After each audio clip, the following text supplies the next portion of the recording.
Welcome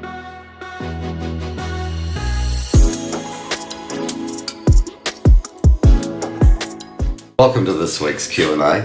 We've got a question from one of our viewers in Dubai this week, and it's something that we get asked about quite a bit in general terms, but this particular person's saying, look, I've been looking to buy a property in Australia, in this instance in Sydney, for almost 3 years now, and I still haven't been successful.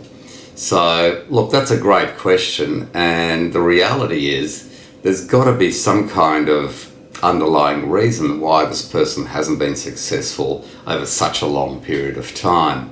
Now, I understand some of the macro issues that were there, so you start looking just before COVID.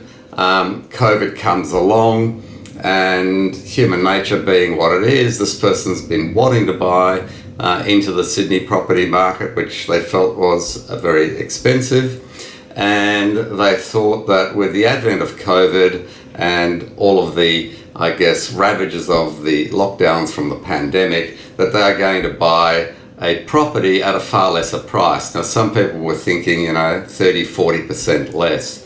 Now, that didn't transpire, as we all know.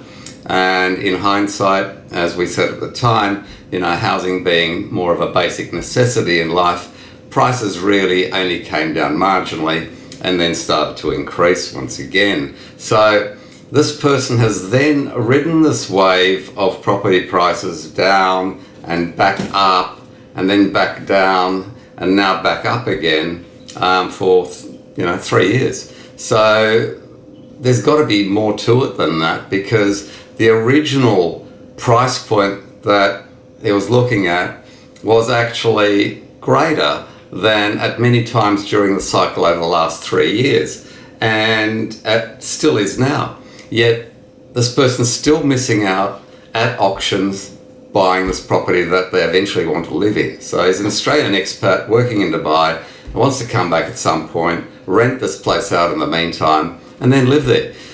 So really, the underlying reason is that your own worst enemy, because all that happens is you're continually trying to buy a property for less than its market value. i.e., if you're going to auctions and properties keep selling just above where you're bidding for a protracted period of time and with a large numerical sample, then you're really just wasting your time.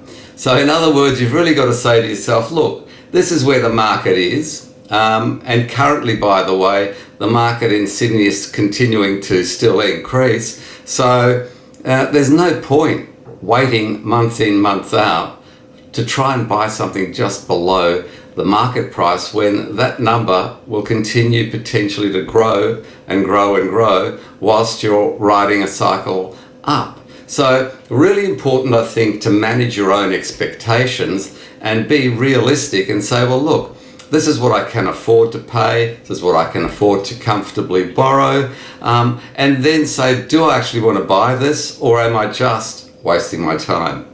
Now look, if you found this of interest, then please subscribe to our YouTube channel and click like.